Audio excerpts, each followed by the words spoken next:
What's happening, Team Killers? Everybody else? Hope you all are good. So, rumor has it you guys want to hunt like a pro. But why?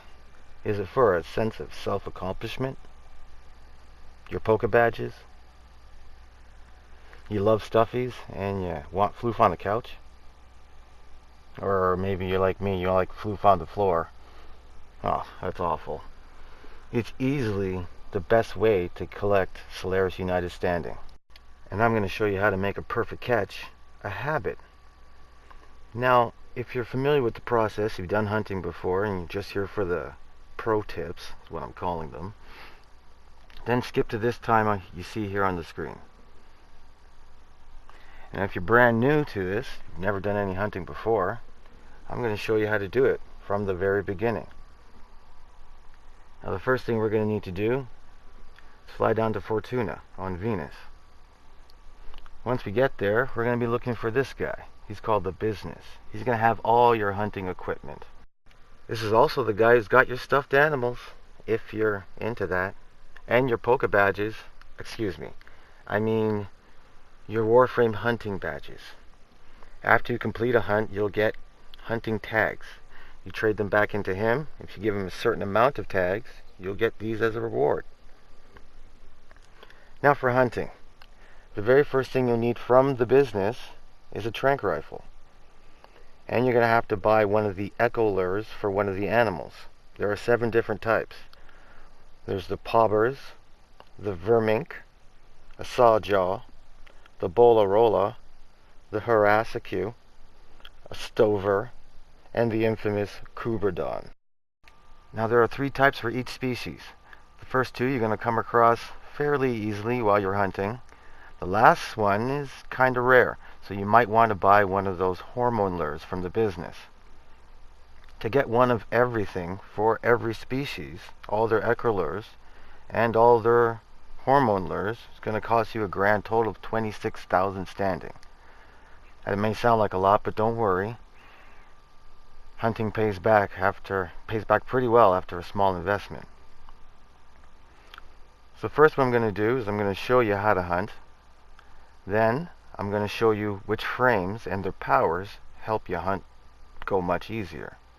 Then in my opinion, I'm going to show you the absolute best frame. The one hands down, it's going to be hard not to get a perfect catch. Alright, so we've got your trank gun and at least 1 echo lure. It's time to go start your hunt. Now remember, this might be easier to do on friends only or private mode, because other players can and will screw up your hunt, and that's frustrating as hell. So once you're out on Orb Vallis, you press down on the digital pad to bring up your gear menu. You take out your trank gun or select it. Now if you look at your map, you're going to see all the hunts that are available. Now when your trank gun is equipped, if you press R1 and hold square, a submenu is going to pop up. Now in that submenu, you could choose whichever echo lure that you purchased. If you purchased them all, you could choose whatever animal that you want to hunt. And when you close that up and pull the world map back up, you're going to see only the paw prints or locations of that species that you're looking for. It's going to make life a lot easier. Then you're going to have to put a marker on that paw print, because anytime you go into your orbiter, anytime you go into your Arcwing, or you change into your Back to the Future board, that's going to disappear off the map. After you've flown over to your mark point, you take your trank gun back out and the paw print will reappear. It's going to make it easier for you to find the poop for you to play in. Now you're going to interact or play in some poop. And some tracks are going to appear. It's pretty simple. Follow the tracks. Tracks, they're going to lead you to this gross egg hatchy food thing. At this point, we're going to make sure we have our trank gun still out. We're going to press R1 and just tap square, and that's going to turn to the echo lure. Press and hold R2, and it's going to make an awful sound. The Business is going to start talking to you, and the animal should make an awful sound in return. On your sound bar on the right side, there's a meter that's going to show up. On that meter, you're going to have a white bar. All you need to do now is bring the little colored dot up near the white bar and press R2 again. When you're pressing and holding it for the entire time of the sound that it needs to be made, the bar is going to go up or down. Just try and follow the bar. It's not hard. You don't have to be accurate at all. Believe me. Now this other animal, it's going to make some noise, and this is where the hunt part actually starts. Now this time we're hunting a bird. So the birds are going to be high. You're going to have to wait until you see them with your eyes, or if you got a radar, make sure it's a nice and far, maxed animal instinct. With the birds, sometimes you're going to have to turn into your arc wing and flap there quickly, shoot them, and now you got a capture. Although it's a bad capture, it's technically the least amount of standing I can get for this animal. So, this is roughly how you do it. Now I'm going to show you how you do it well. Alright, so now we've covered the basics. Let's get down to some of the pro tips. Now obviously with experience, as you hunt the same animal or different animals constantly, you're going to learn their patterns, their approach lines, and you're going to form your own techniques on how to make your life easier. Or you can just use a different warframe and their abilities that work on the animals to make life super easy.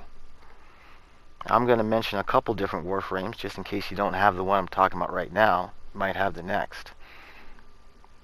Now, for example, we can finally knock some dust off Volban. He's useful once again. His Bastille ability works great. Just make sure you build it for range and not duration. And make sure you trank that thing before Bastille goes down. Now, it does tend to glitch out from time to time, but my experience, most of the time I've gotten the animal back, so it works. Equinox is a good choice, especially once you know which angle they're coming from. If you can see them coming, you use his, hers, its, whatever. You can use the rest ability from the night form, and that puts things right to sleep. All you gotta do is roll over there, press square, don't even need to use your trank gun. Nova. Oh, she's one of my favorites, and I just love using her. I always try and find excuses for bringing her into something. She is great for the stovas, anything inside the caves. You use her molecular prime ability. It slows them right down, and instead of getting hit or them running away, you can take your time and shoot them in the face. Loki's a good pick, of course. You can go invisible. He can move around and get real close, almost slap these guys in the ass. He's good for almost all the animals, with the exception of the Kruberdons, because they can smell you coming. Any animal that smells you and runs away. Loki's not necessarily his best choice. You're going to have to stay upwind. And we can always, don't forget good old Haro. Give him a run. His chains work great. And we can't forget good old baby Barut. With his lull ability and some range on it, it's actually a pretty solid choice. But, in my opinion, hands down, easily the best choice. The Miss Silent Assassin. It's Ivara. No one compares to her. It's hard not to get a perfect catch. It really is. Now, I know Loki has a bit more mobility when he's invisible, but it's timed. Ivara can be invisible, well, forever. You can run up and down and take your time. If you want to catch those Harasaku, they're underground, you're having a problem waiting for him to stick his face up, well, use your sleep arrow, and that thing pops out the ground. We'll roll over and press square. No trank needed. Oh, you got the Stovas. They need 3 tranks. Sometimes they attack, sometimes they run away. Or you can use your sleep arrow, and they go right asleep. You're just there invisible. You want a wall of poppers for absolutely no reason. I don't know why you do that, but let's say you want to make a wall of stuffies. Well, when you're hunting poppers, use Ivara's sleep arrow once again, and you'll catch all 3.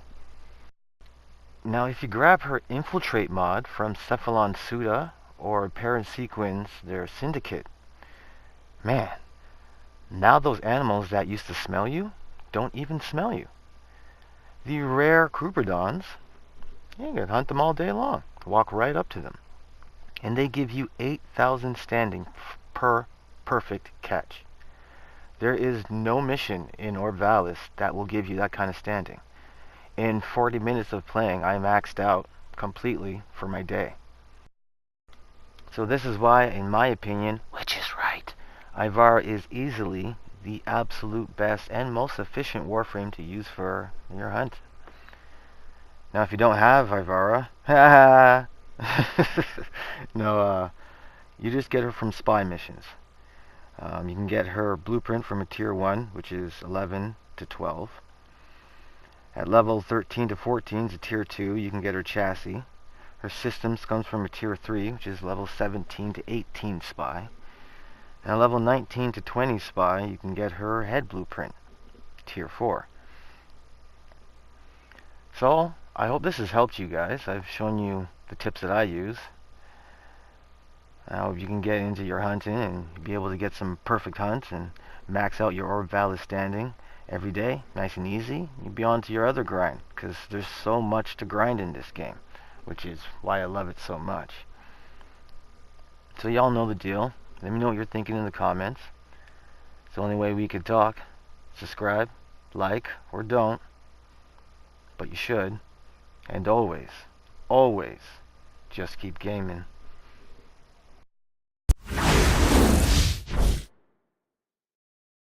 Here it is, now. And Neff's first instinct would be to display it stuffed in his boardroom. I will treat this one with